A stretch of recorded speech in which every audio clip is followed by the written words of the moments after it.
The quest for power is the driving force of history. Always has been, always will be. Those who fail to recognize this principle are not spared in the grand chess game, but rather are moved and manipulated by forces they do not understand. From the perspective of those who dominate the board, it is obviously preferable to have a population of ignorant pawns than it is to have an array of opponents which are capable of mounting an effective resistance. To that end, it has always been in the interest of the ruling class to cultivate illusions which obscure the true nature of the game. Manufacturing consent. What is that title meant to describe?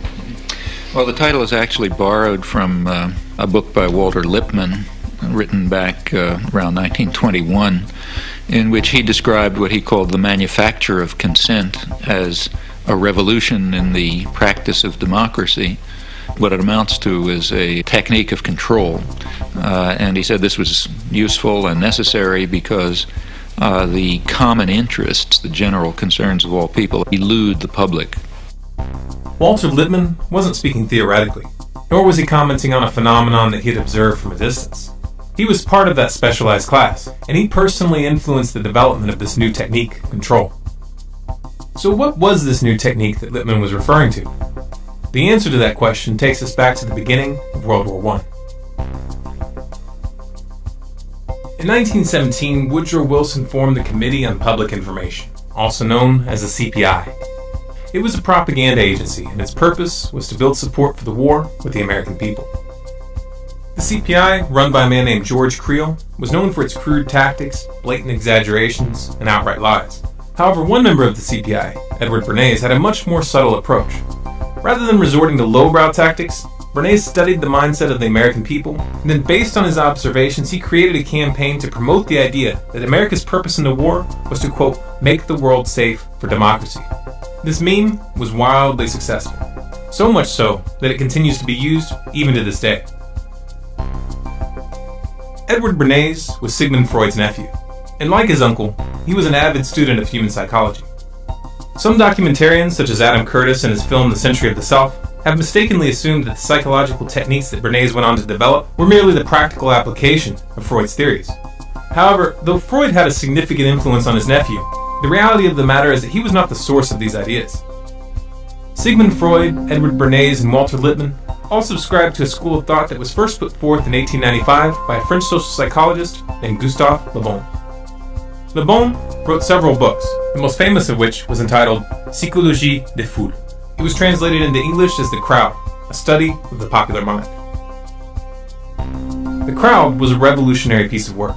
In it, Le Bon not only presented an in-depth description of group psychology and how it differed from individual psychology, but he also outlined a very simple set of principles that enable leaders to spark ideological contagion and thereby rise to power. Sigmund Freud's book, Group Psychology and the Analysis of the Ego, was in fact a direct critique of the writings of Gustave Le Bon and William McDougall, which focused on the relationship between individual psychology and group psychology, and explained how human groups can be controlled for long periods of time through the manipulation of group identity, belief systems, and social structures. Edward Bernays studied the writings of Freud, Le Bon, Wilfred Trutter, Walter Lippmann, and many others. He then combined their perspectives and synthesized them into an applied science. The success of his Make the World Safe for Democracy meme during the war, both at home and abroad, planted the seed of an idea in Bernays' mind. Could group psychology tactics be applied during peacetime?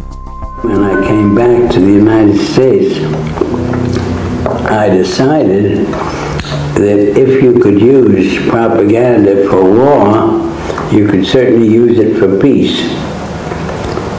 And propaganda got to be a bad word because of the Germans using it.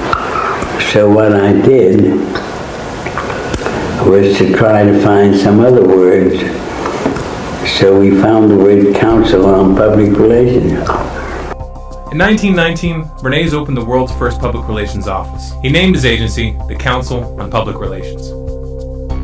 It occurred to me that any young debutante who was aware of the times and of herself as a woman being discriminated against would be delighted to walk in the Easter parade with her beau to dramatize the idea that cigarettes were indeed torches of freedom, to invalidate the taboo against women smoking.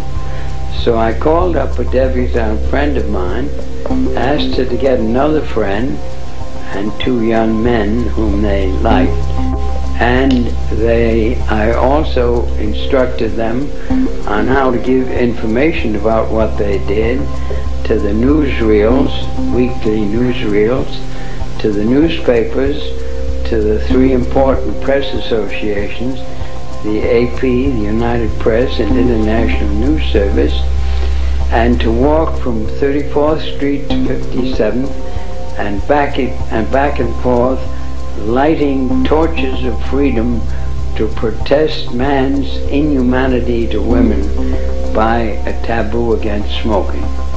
Next morning, there wasn't a newspaper in the United States, even the New York Times had a front page story, "Debutantes light torches of freedom to protest man's inhumanity to women by a taboo against smoking," lighting cigarettes in their walk.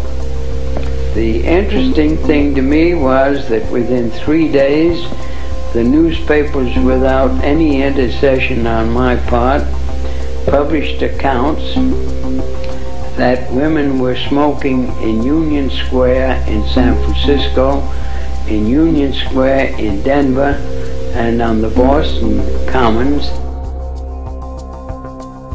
This was Bernays' specialty, engineering social trends for clients, and he was very, very good at it. Perception was now a commodity, for sale to the highest bidder.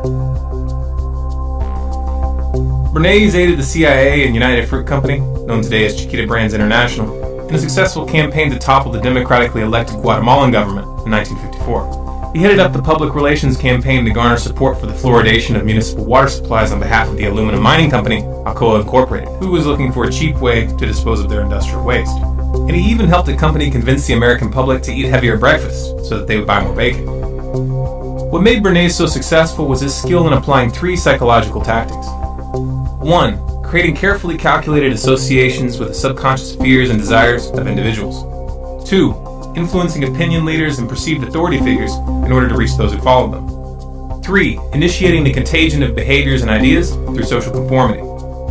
Bernays wrote several books promoting these psychological tactics, including Propaganda and Crystallizing Public Opinion. In these books, he specifically encouraged governments and corporations to use his methodology to manipulate public perception. This suggestion did not fall on deaf ears. His techniques worked so well that they were adopted by virtually every sector that sought to influence the public. Media, politics, advertising, even the military. As Walter Lippmann had indicated, it was a revolution. In 1951, psychologist Solomon Asch set out to study and measure the effects and causes of social conformity and its ability to alter perception. To do so, he ran a series of experiments in which he asked groups of students to participate in what he told them was a vision test. In reality, all but one of the participants in each test were actually actors, each of whom had been prepped to give specific answers at specific times. The subjects were shown a card with a line on it, followed by another card with 3 lines on it, labeled 1, 2, and 3. They were then asked which line in the second card matched the line on the first card in length. The lines were made in such a way that the correct answer was obvious. Each member of the group was asked to give their response one at a time, and the real participant always answered last or next to last. For the first 2 trials, the actors gave the obvious correct answer. However, beginning on the 3rd trial, they would all give the same wrong answer. The goal was to ascertain how many people would conform to the perception of those around them when the group's position contradicted their own senses. The results surprised Asch. He had believed that the majority of participants would not conform and give an answer that was obviously wrong. However, results showed that 37% of people would conform to the crowd consistently, and 75% conformed at least some of the time.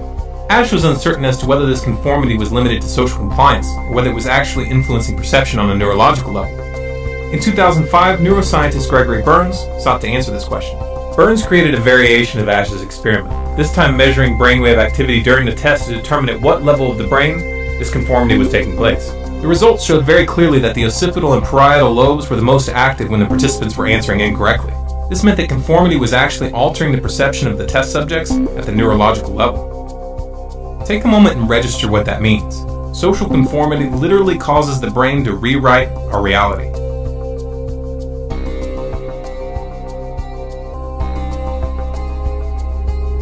1961, Yale University psychologist Stanley Milgram conducted a series of experiments which measured the willingness of individuals to obey authority figures. In the experiment, test subjects were placed in a scenario where they were led to believe that when they flipped a switch, an electrical shock was being delivered to a person in the adjacent room. If he were to indicate the wrong answer, you would say wrong. Then tell him the number of volts you're going to give him. Then give him the punishment. Then read the correct word pair once, and then go on to the next line. As the test progressed, the voltage level was steadily increased, and the screams from the next room became more and more desperate, begging to stop the test and stating multiple times that they had a heart condition. 330 volts. Let me out of here. Let me out of here. My heart's bothering me. Let me out, I tell you. Let me out. Let me out of here. You have no right to hold me here. Let me out. Let me out. Let me out. Excellent. Fast. Let me out. Let me out. Many of the subjects expressed hesitation about continuing with the experiment upon hearing the person in the other room scream and beg for help. Those that did were informed by the scientists that they had no choice but to continue. No consequences were threatened, yet just this assertion was usually enough to achieve compliance.